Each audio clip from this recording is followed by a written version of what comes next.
Sir, since the Constitution came into force in consonance with the tradition and protocols of Indian parliamentary democracy, each year before the commencement of the session, Mahamahim Rashtrapati ji used to deliver आप जल्दी रख दें. the address to both the houses of parliament assembled together. So it heralds the first session of this new year 2022. It is incumbent upon the President under Article 87 of our Constitution to address the session, and we all maintain it as a solemn occasion, since the first President of our country, Dr. Rajendra Prasad ji, addressed the same in the year 1950, 31st January. So the President had spelled out the programs, the policies, the accomplishment of this government in the previous years, along with the policies, impending policies, programs, so that we can have a bird's eye view in regard to the government's programs and policies. एक minute माननीय सदस्य please बैठिए. कांग्रेस दल के नेता भाषण दे रहे हैं, प्लीज अब बोलिए.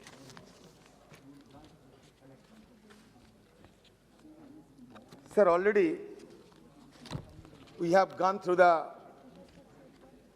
address. It consists of 82 paragraphs. I will certainly try without any qualm and compunction to find out the objectives and intentions of this government and the lacunas, deficiencies, shortcomings, which are also visible in this address. So that is why I rise to dwell on the presidential address.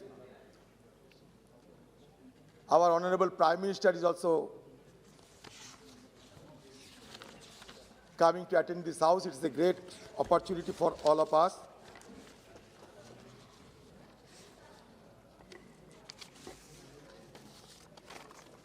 So now the question is that how do you define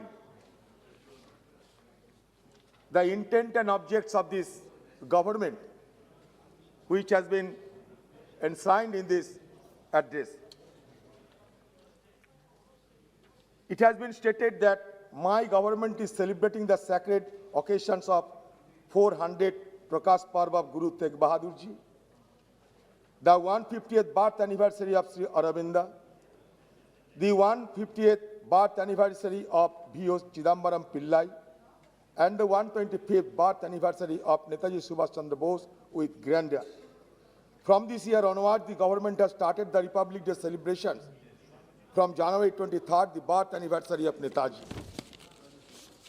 Now the question is, whether should we confine ourselves to the celebration of sacred occasions and anniversaries in memory of those grand souls, or should we inculcate the ideas preached by them and to imbibe the teachings of those great personalities to build the nation and to build the future of our country? That is the moot point. So that we can have a real introspection and to peep into these core ideas of those great souls of our country, such as Guru Tegh Bahadur Ji's Prakash Parv, 400 Prakash Parv of Guru Tegh Bahadur Ji, who was depicted as a Hind Chaddar, शीश दिया पर सीना उछली, धर्म है सका जिन किया, शीश दिया पर सिरार न दिया. एक शहीद, एक वीर who has sacrificed his life but not sacrificed his ideal. That is the motto of Guru Tegh Bahadur Ji's life. Whether we are emulating that motto or not, who had defended the Hinduism but never opposed to the idea of Islamism or Muslims. We should not equate all the Muslims of our country with Aurangzeb, as much as we should not equate all the Hindus of our country with Jai Chand. Sometimes we are confusing the mind of the common people by bogus depictions of the history. History is the remembrance of the past. So we cannot hide the truth of our history, even if we strive hard to distort it. That should be kept in mind. Mr. Chidambaram Pillai, VOC Chidambaram Pillai, I quote him, that quality relationships are built on principle, especially the principle of trust. We should follow his idea. The great saint Sri Rishi Aravinda, who said, I quote, all problems of the existence are the problems of harmony. Ever since the dawn of history, man has been actuated by the persistent dream of triple harmony. Harmony within man, social harmony between man, and the harmony between the man and the world around him. Whether we are persuading that idea of harmony or not, that needs to be considered. According to Bhagwan Birsa Munda, उनका कहना था, यदि हमें देश की वास्तविक विकास करना है तो हमें सभी धर्म और जाति के लोगों को साथ लेकर चलना होगा. Swami Vivekananda, who taught us, each must assimilate the spirit of the others, yet preserve his own individuality and to grow according to the law of growth.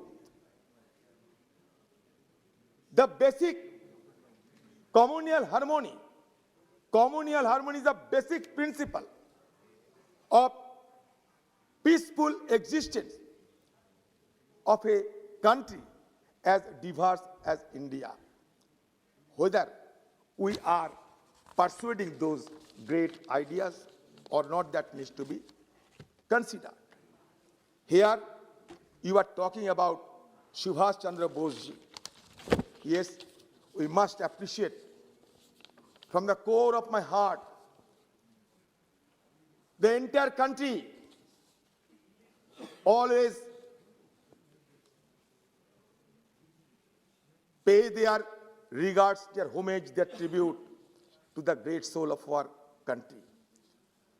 The tragic hero of the world, whom date of birth is known, but the date of expiry is riddled with controversies. Yet, we all celebrate his birth anniversary. He exhorted to the people of our country that with the advent of the Mohammedans, a new synthesis was gradually worked out. Though they did not accept the religion of the Hindus, they made India their home and shared in the common social life of the people, their joys and their sorrows. Through mutual cooperation, a new art and a new culture was evolved. Whether heaven would have fallen upon us if we follow the guidance given to us. Here, Netaji Subhash Chandra Bose की हम जन्मदिन मनाते हैं, लेकिन Germany से Singapore तक, मतलब Europe से एशिया तक आने के लिए जो पनडुब्बी की इस्तेमाल किया गया था, कल्पना भी नहीं किया जा सकता। 90 दिन की सफर थी और समुद्र के नीचे से उनके साथी थे आबिद हसन। हम उनको याद कभी करते हैं। Dhillon Sehgal, Shahnawaz Khan,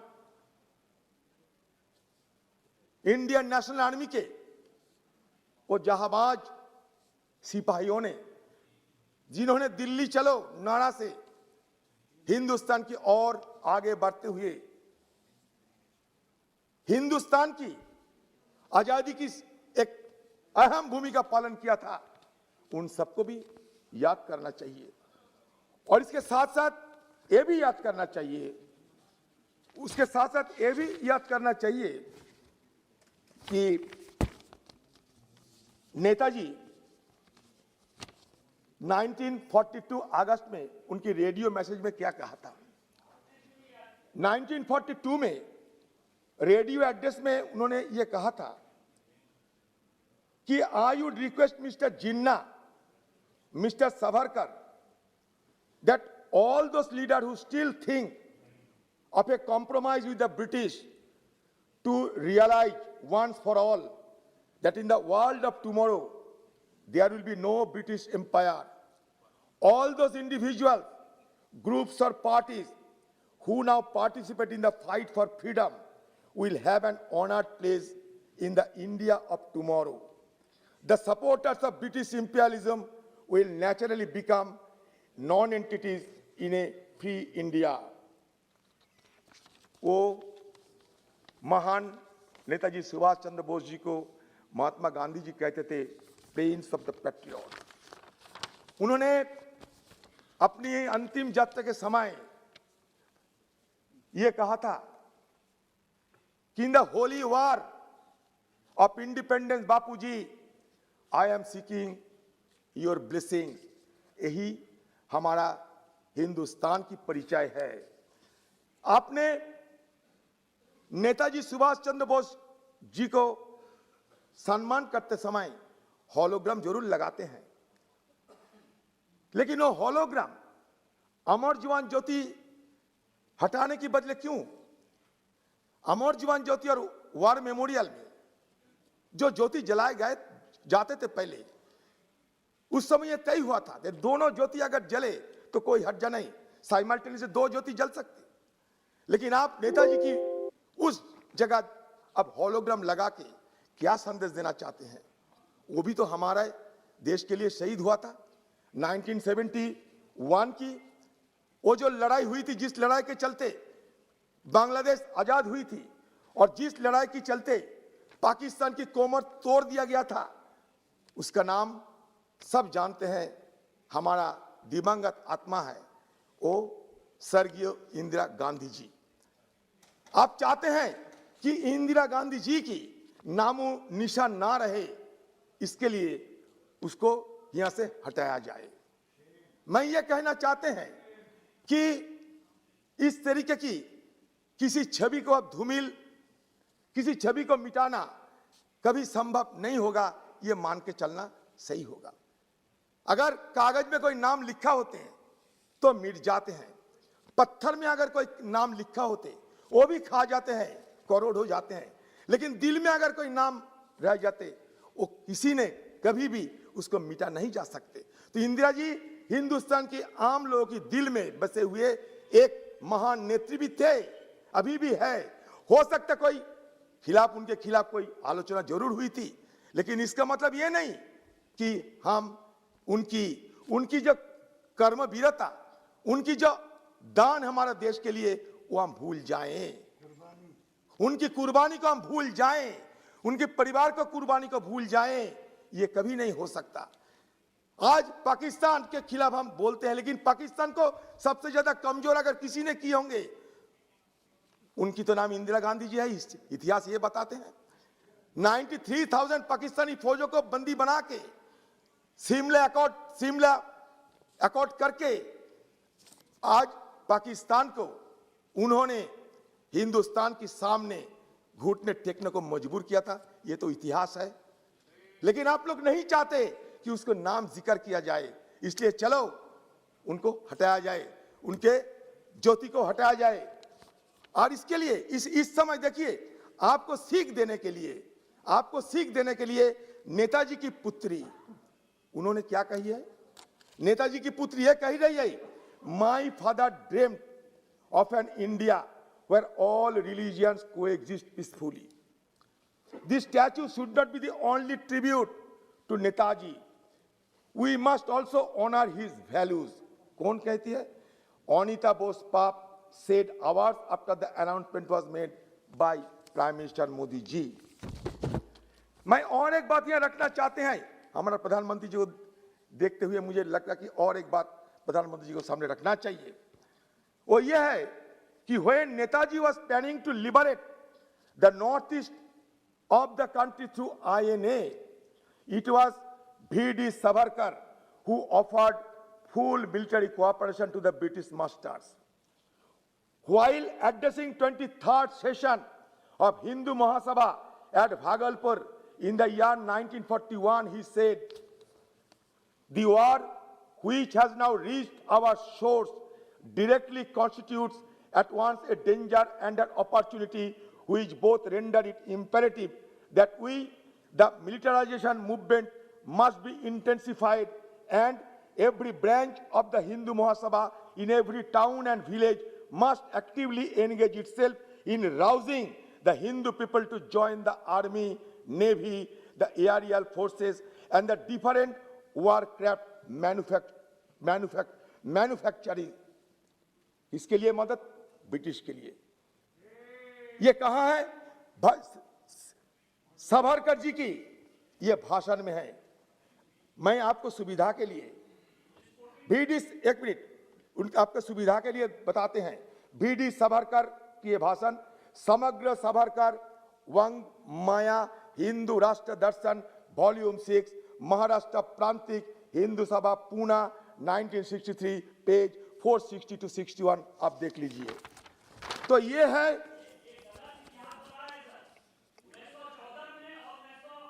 Bose Netaji Subhash Chandra Bose bluntly accused the Hindu Mahasabha of being more interested in the downfall of the Congress than the independence of India.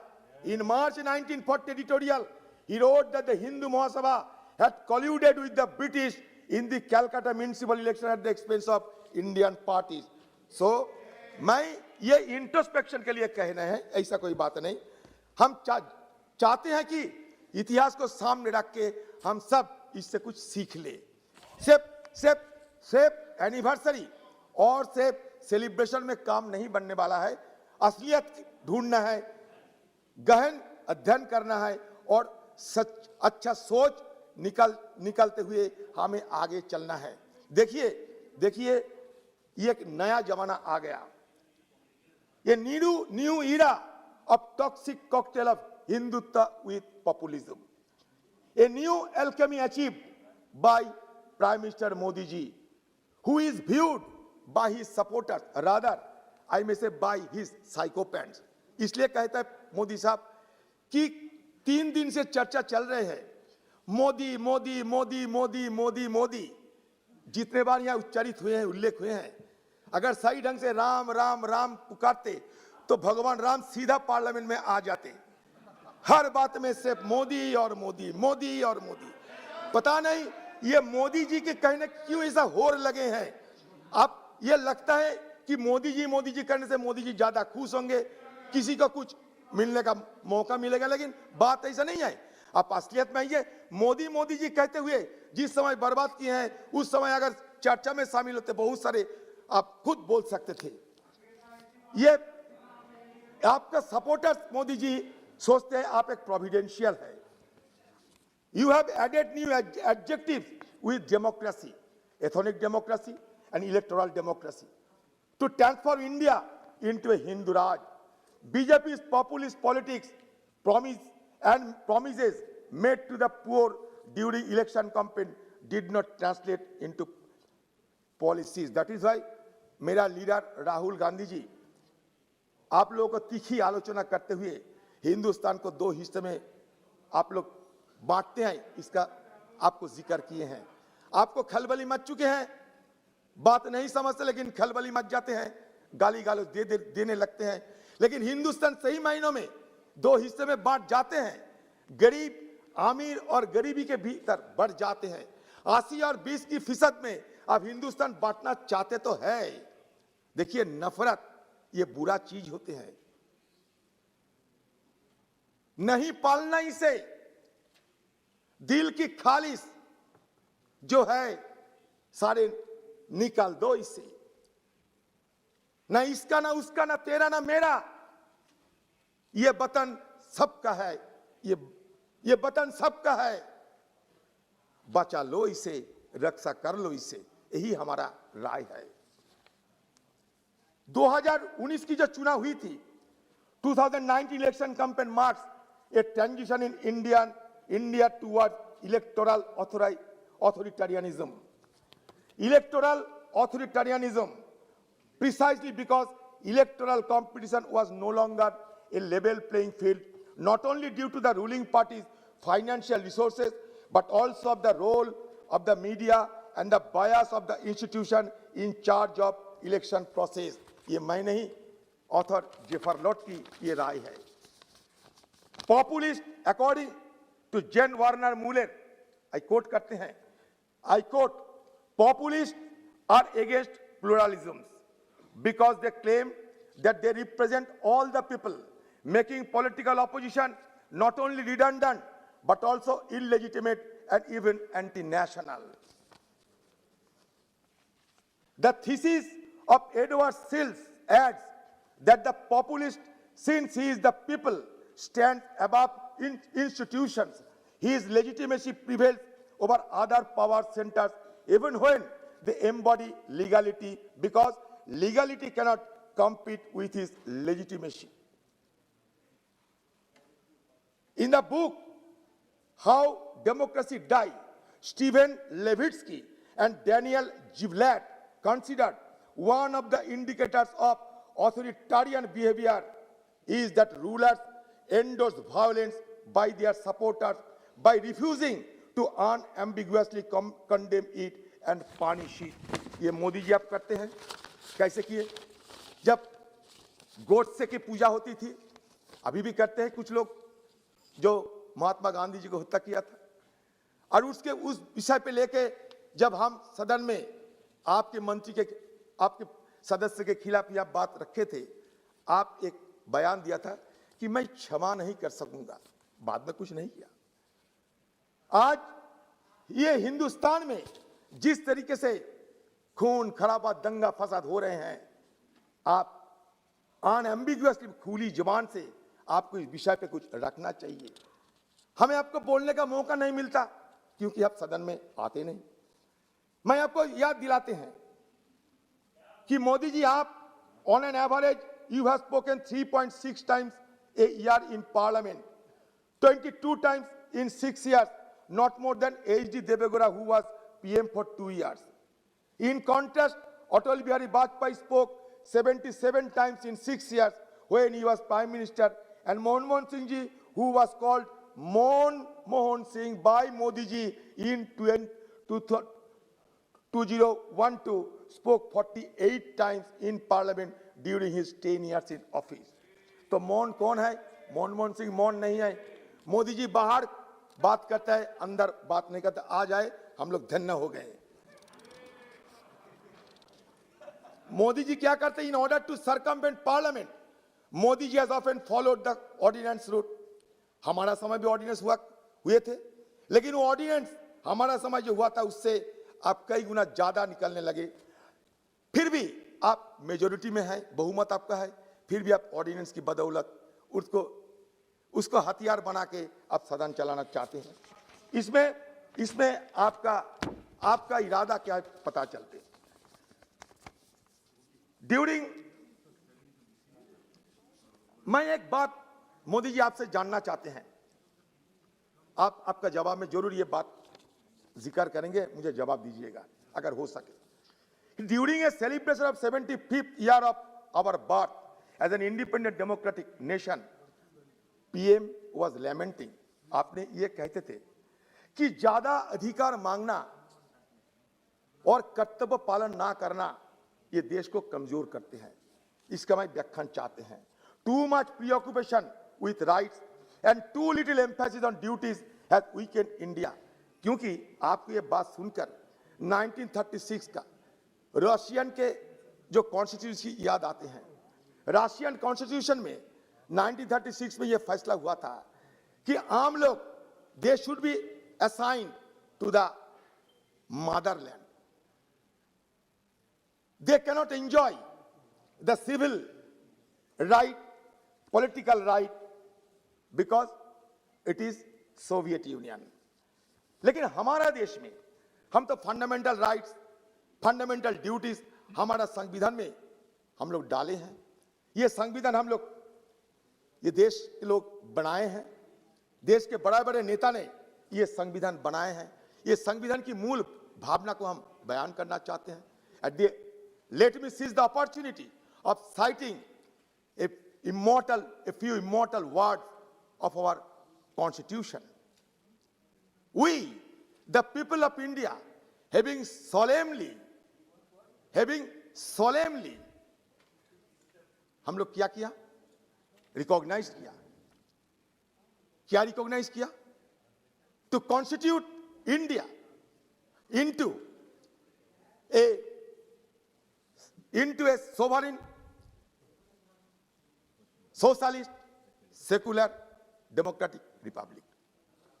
We, the people of India, having solemnly resolved to constitute India into a sovereign, socialist, secular, democratic republic, and to ensure to all its citizens justice, liberty, equality, fraternity. In our Constituent Assembly, this 26 November 1949, do hereby adopt and enact and give ourselves this constitution. इसका मतलब यह है कि yes, हम लोग कभी ये नहीं कहा, हम लोग कभी ये नहीं कहा कि we the Hindus of India having solemnly resolved, हम लोग ये नहीं कहा we the Muslims of India having solemnly resolved, हम लोग क्या कहा? We the people of India having solemnly resolved. ये we को आप हटाना नहीं, ये मसला आपके नहीं, मुझको नहीं, ये हम सबका है। किसी को लगता है हिंदू खतरे में है, किसी को लगता है मुसलमान खतरे में है। जरा धर्म की चश्मा उतार कर देखो यारो, हिंदुस्तान खुद खतरे में है। मैं इसको जिक्र इसलिए कर रहा हूं क्योंकि आपका RSS always disagrees with the constitution and its insistence on accountable governance and empowered citizenry. Even Vajpayee also constituted a high profile commission to review the working of the constitution.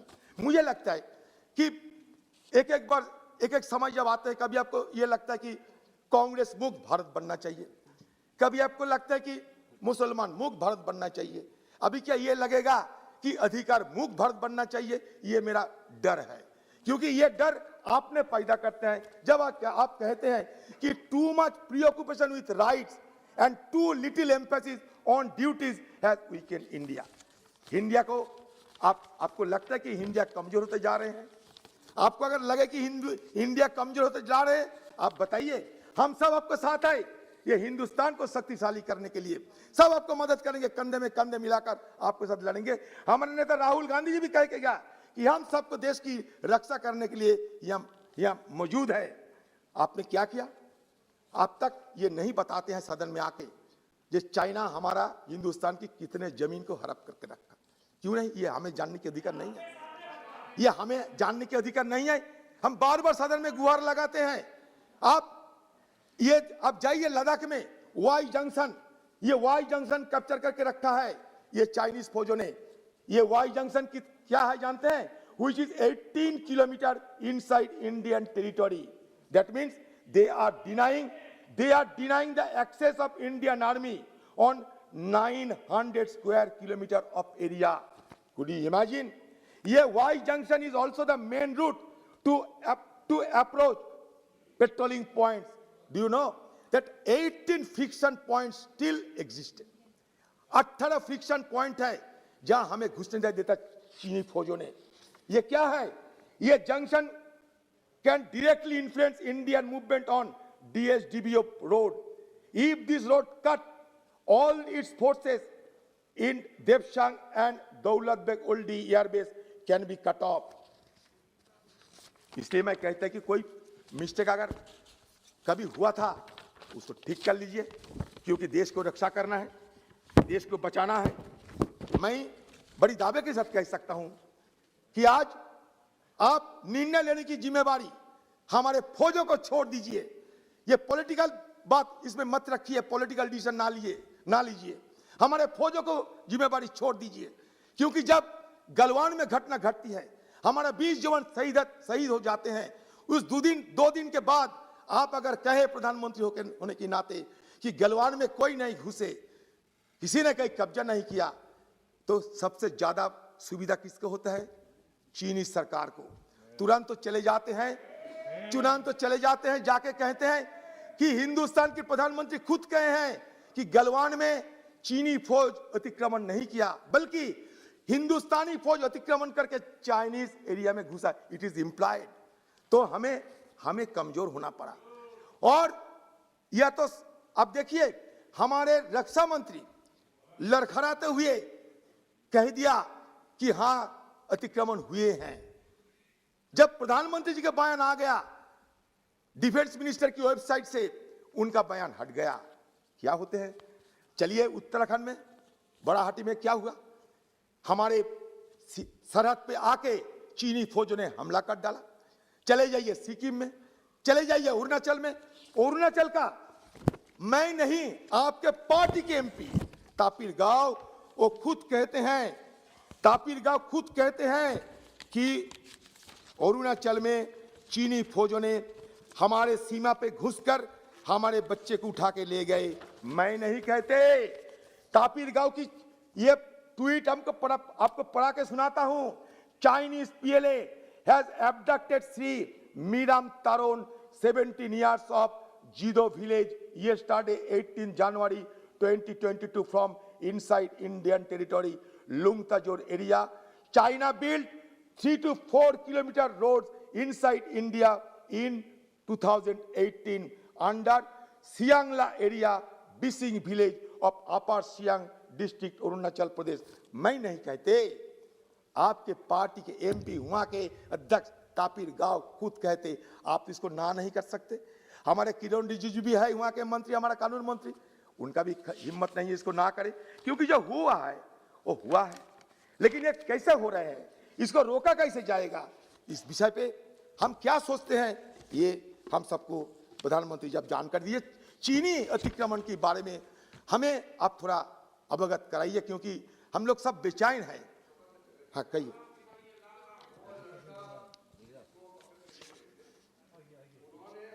के बयान दिया है पब्लिकली और statement में दिया है कि वो बॉर्डर एरिया में जहाँ डिफाइन नहीं है, सबको मालूम है, वो वहाँ गए थे हंटिंग के लिए, और वहाँ जाते समय कि उसको नहीं मालूम है बॉर्डर कहाँ है, क्योंकि डिमार्केटेड लाइन नहीं है, तो वहाँ उनको पकड़ा है। वो खुद ने कहा है चाइना इंडियन टेरिटरी में घुस के पकड़ के ले गया, उन्होंने खंडन किया, ऐसा नहीं है। तो मैं आदित्य जी को अनुरोध करता हूँ कि आप मिस कोट मत करो, और यह सदन बहुत इम्पोर्टेंट है, हर बात को यहाँ रिकॉर्ड होता है, इसलिए आर्मी ने भी इसका क्लैरिफाई दे दिया है, इसलिए मिस कोट ना करें। आप मतलब मेरा जो बात है ना, इस बात को घुमा फिरा के कहने की कोई जरूरत है, सब जानते हैं, क्योंकि ये सारे दुनिया में ये सारे चर्चा हो रहे हैं कि चीन हमारा अंदर घुस रहे हैं, हमारे अंदर घुस के बिल्डिंग बना रहे हैं, पैंगोंग त्सो में ब्रिज बना रहे हैं, ये पेंटागन खुद कहते हैं। मैं क्या हूं, मैं एक छोटे मोटे आदमी हूं। सब कहते हैं आप इंडियन आर्मी को आप विश्वास नहीं करते? नहीं, इंडियन आप आर्मी, विदेशी सोर्स को विश्वास करते हैं क्या? आप कह दीजिए कि आप इंडियन गलत है। आर्मी का सोर्स को नहीं, कोट करो। आप कह दीजिए कि गलत है। आप कह दीजिए कि हमारे फौज चीनी टेरिटोरी में घुस गए थे, इसके लिए चीनी फौजों ने उसको मार डाला। कह दीजिए कहीं हर्जा क्या है। देखिए, ये मैं आप लोगों को कोई इल्जाम नहीं लगाते, ये हम सबका चिंता है। ये हमारा चिंता इसलिए है क्योंकि धीरे धीरे हमारे साथ, और ये leader of Congress parliamentary party है लोकसभा में, हर चीज सोच समझ के कहना चाहिए, क्योंकि ये सीरियस भी है, बहुत सेंसिटिव भी है। हर स्टेटमेंट आप जो इस सदन में कहता है सोच समझ करके और भारत सरकार का आर्मी का सोर्स को कंफर्म करके तब आप ये कहना चाहिए। अच्छा, चाइना पे चर्चा करना कि गलत होगा?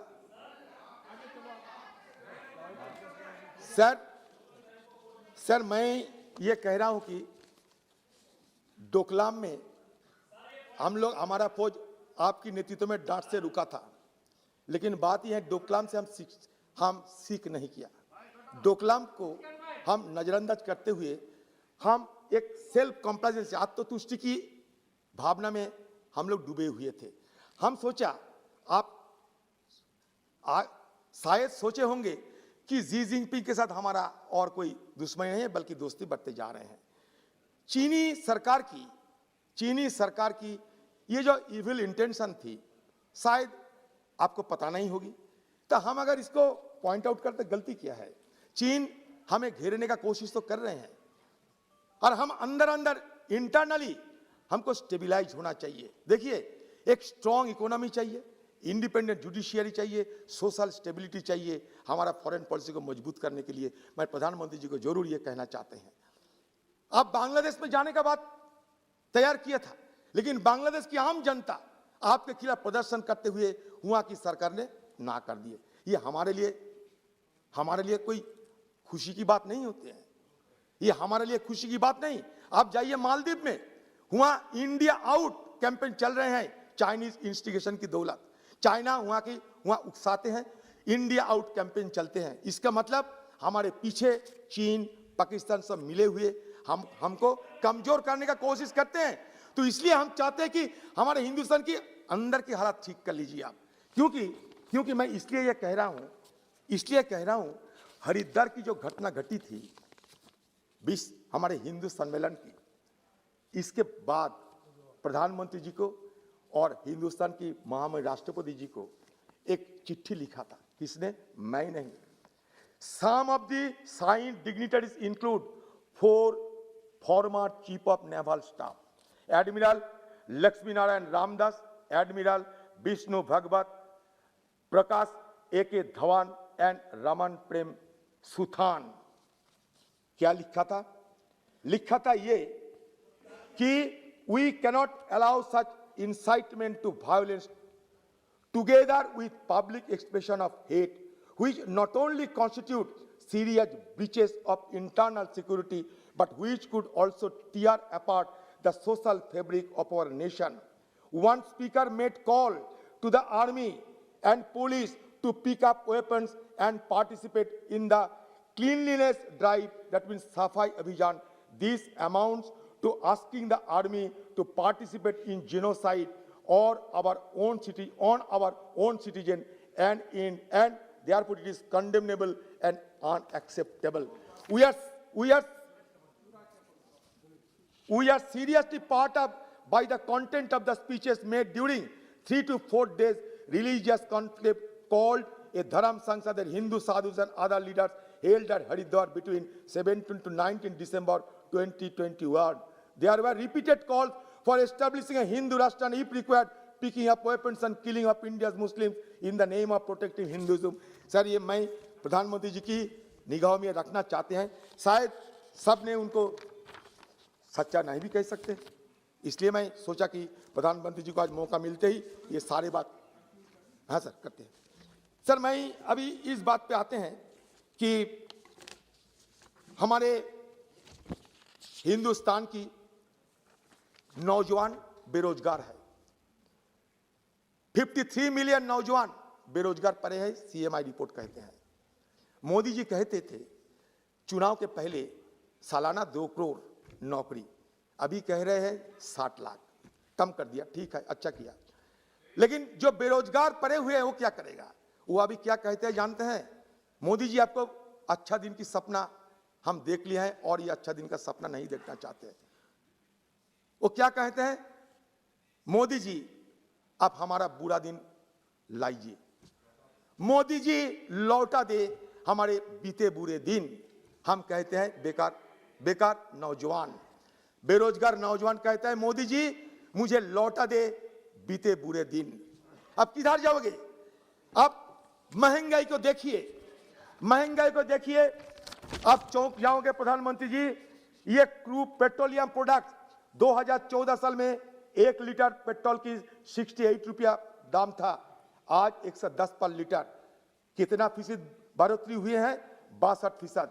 डीजल 57 पर लीटर थे, आज बढ़ के चले गए 95 पर लीटर, 67% इजाफा। एलपीजी सिलेंडर 414 पर सिलेंडर, अभी 900 पर सिलेंडर, 117 गुण इजाफा। टमाटो 18 2014 में, अभी 84% इजाफा। कैप्सिकम 33 रुपया थी, अभी 72 रुपया, 118% इजाफा। कहां जाएंगे हम लोग? कहां जाएंगे? यहाँ के आम जनता मस्टर्ड ऑयल से लेके कोकोनट ऑयल, ग्राउंड ऑयल, वनस्पति, तूर दाल, उड़द दाल, मसूर दाल, गरम दाल, हर जगह दाम में जिस तरह की इजाफा होते हैं, आम लोग भी कहने लगे हैं मोदी जी लौटा दे मेरे बीते बुरे दिन। क्योंकि ये लोग कहते हैं कि हम गरीब होते जा रहे हैं, हमारे ऊपर बोझ क्यों डालते हैं? मोदी जी हिंदुस्तान दो हिस्से में बांटे हैं। हमारे नेता राहुल गांधी इसलिए कहा था कि अमीर और गरीबी में फर्क बढ़ते जा रहे हैं, लेकिन आपको पता नहीं चलेगा क्योंकि आप एक कार खरीदते हैं जिसका दाम होता है 15 करोड़, आप एक प्लेन खरीदते हैं जिसका दाम होता है 4,500 करोड़। तो आपको कैसे पता चलेगा कि हमारे बेकार नौजवान रास्ते में भटकते हुए आत्महत्या कर रहे हैं? हमारे भटकते नौजवान दिन रात रास्ते में भटकते हुए माँ बाप की गाली खाते हैं, आपको नहीं पता चलेगी। इसलिए मैं मोदी जी को याद में दिलाते हैं कि मोदी जी आप सत्ता पे है और सत्ता पे आने के बाद एक के बाद एक इंस्टीट्यूशन को आप तोड़ रहे हैं, ये सही नहीं होगा। अब पेगासस डाल रहे हैं हमारे खिलाफ, पेगासस की औजार की हैसियत से इस्तेमाल कर रहे हैं, और पेगासस की इस्तेमाल करते समय आपको ये नहीं लगता है कि हम किसके खिलाफ पेगासस इस्तेमाल करते हैं? हमारी हिंदुस्तान की आम जनता से टैक्स वसूला जाते हैं, उसी टैक्स को इस्तेमाल करते हुए हमारे खिलाफ ये खुफिया तंत्र के आप इस्तेमाल करते हैं। ये क्यों होते हैं? हमारे खिलाफ ये अन्याय क्यों होते हैं? ये हम जानकारी लेना चाहते हैं। एक के बाद एक, जैसे कि आप आने के बाद लोकपाल खत्म हो गए, व्हिसल ब्लोअर बिल खत्म हो गए, राइट टू इंफॉर्मेशन एक्ट खत्म हो गए, जुडिशियरी पे हस्तक्षेप ज्यादा होने लगे। एक के बाद एक देखते जाइए, आप खुद पता कर लीजिए जो मैं कहता है ये सही या नहीं, आप खुद पता कर लीजिए। इस तरीके के हमारे छवि धूमिल होते जा रहे हैं। आप सिटीजन अमेंडमेंट एक्ट लाए थे, लेकिन ये सिटीजन अमेंडमेंट एक्ट के चलते सारे हमारे नेबरिंग जो मुस्लिम कंट्रीज है, वहां की जो आम जनता आपके खिलाफ आवाज बुलंद करते हैं। ये हमारे देश के लिए हानि है। डोमेस्टिक पॉलिटिकल कंजम्पशन के लिए आप हमारे देश की सुरक्षा को आप खतरे में मत डाला करो, ये हमारा आपसे मांग है। बस अंतिम सर, मैं एक बयान पेश करता हूं कि यह बड़ी बड़ी बात कहा जाता है, हिंदुस्तान की तरक्की होते हैं। India recorded a daily average of 77 rapes a day in 2020, a negligible decline from 88 rapes per day in 2019. 90% of crimes registered under the Protection of Children from Sexual Offences Act (POCSO). In 2020, there was 9.4% increase in crime against members of the scheduled caste and 9.3% increase in crimes against members of the scheduled tribe. Highest cases of atrocities recorded in BJP-led states of Uttar Pradesh, Madhya Pradesh, and Bihar. India's status on the freedom in the world 2021 report downgraded from free to partly free. Hate crimes against religious minorities has spiked by 300% since the BJP assumed power in 2014. Incidents of cow vigilantism and related violence have increased sharply after PM Modi ji's successive government. Despite the COVID-19 lockdown in 2020, 16 such incidents were recorded, which resulted in 9 reported deaths. Modi ji, COVID के चलते जो ex gratia मिलना चाहिए था, SDRF में आप पैसा की मुहैया करा के सारे एक्सग्रेशिया पाने वालों को जल्द से जल्द ये पैसा मुहैया करे, ये निवेदन आपसे मैं करता हूं। ये कम्युनल एंड रिलीजियस राइट, इसमें कितना इजाफा हुए हैं? 95.6%। कास्ट कॉन्फ्लिक्ट कितने बड़े हैं? 49.6%। आप देखिए मोदी जी अभी क्या हो रहे हैं हिंदुस्तान में। अब देखिए कि under the Modi ji government India slipped 10 places in the World Justice Project's Rule of Law Index 2021 to 79 place out of 139 countries. It is now rated 3rd in South Asia after Nepal and Sri Lanka. On the order and security factor, India also slipped to 121st rank from 114 in 2020. In terms of civil justice, India ranked 114th compared to 78 in 2020. तो इसलिए हम चाहते हैं कि मोदी जी आप इस पे ध्यान दीजिए, क्योंकि हम सब ये मान के चलते हैं कि ये देश हमारा सबका है, सुख हो या दुख हो, हर हालात में देश हमारा दिल का सहारा है। भारत प्यारा देश हमारा, ये सारे देश से प्यारा है और ये देश को हमें बचाना है, ये देश को हमें रक्षा करना है। नमस्कार।